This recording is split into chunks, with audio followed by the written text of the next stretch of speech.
నేను చెప్పినట్టు కాకుండా కొన్ని కేసులు ఉన్నాయి, మీ మీద ఉన్నాయి. కేసులు పెట్టిన వాళ్ళు మీరు ఒకసారి లేండి.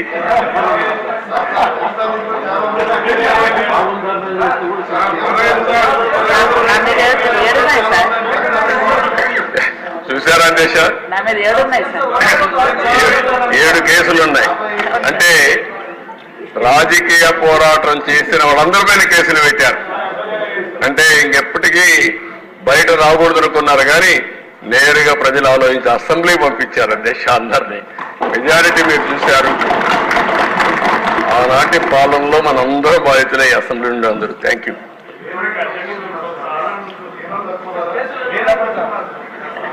నెక్స్ట్ మీ ఇంట్లో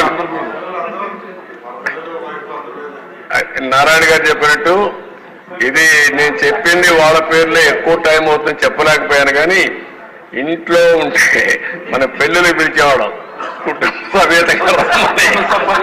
ఇప్పుడు కుటుంబ పరివారం అందరిపైన కేసులు పెట్టారు. సపరివారం అందరి మీద ఒకరిద్దరు కాకుండా అందరిపైన కేసులు. అంటే ఏ విధంగా హెరాస్ చేశారు. ఈ రాష్ట్రంలో ఎవ్వరు వ్యాపారాలు చేయడానికి వీలు లేదు, ఎవరు బయట రావడానికి వీలు లేదు, ఎవరు మాట్లాడడానికి వీలు లేదు. ఒకవేళ మీరు ఆస్తులుంటే ఆస్తుల్లో కూడా వాటా ఇవ్వమంటే ఇవ్వాల్సిందే. ఇలాంటి భయంకరమైన పరిస్థితులు. నారాయణ గారు అయితే కూతుర్లు పెట్టారు, వాళ్ళ మిస్సెస్ పేరు పెట్టారు, అందరినీ వదిలిపెట్టలేదు. లేని వాళ్ళు చాలా మంది తక్కువ ఉన్నారు. ఇక్కడ 20 కేసులు ఉన్నాయి. అల్లుణ్ణి, కూతుర్ని, భార్యని అందరినీ సిబిసిఐడి తీసుకొచ్చి ఎక్కడికక్కడ ఎంక్వైరీ మీద ఎంక్వైరీ ఎన్ని చేయాలని చేసే పరిస్థితికి వచ్చారు. ఇప్పుడే ఒక చంద్రమోహన్ రెడ్డి గారు చెప్తున్నారు, కేసులు లేని వాళ్ళు పుణ్యాత్ములు, వాళ్ళకు బోనస్ అది ఎవరున్నారు పైకి లేవు ఒకసారి చూపించడానికి. కేసులు లేని వాళ్ళు అదృష్టవంతుల వాళ్ళు. చూసారా దేశ కేసులు లేని వాళ్ళు వీళ్ళు మాత్రం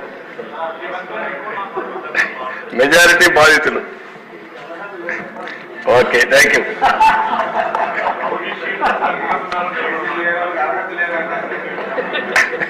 కూడా వేరే మహిళలకు ఏ మాత్రం కూడా వాళ్ళ మనోభావాలు దెబ్బతినే విధంగా మీరు పనిచేయద్దండి. ఎవరైనా సరే, అది మనం వరస్ట్ క్రిటిక్ అయినా సరే.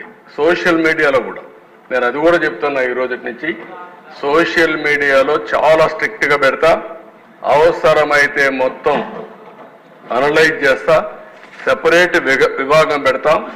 ఎవడైనా సరే ఆడబిడ్డల పట్ల అసభ్యంగా వాళ్ళు దెబ్బతీసే విధంగా కానీ మాట్లాడితే, క్యారెక్టర్ అసాసినేషన్ చేస్తే అలాంటి వాళ్ళని వదిలిపెట్టను. పబ్లిక్లో నిలబెట్టి ఏం చేయాలో చేసి చూపిస్తా డెమాన్స్ట్రేషన్. ఆ విషయంలో ఎక్కడా రాజీ లేదు.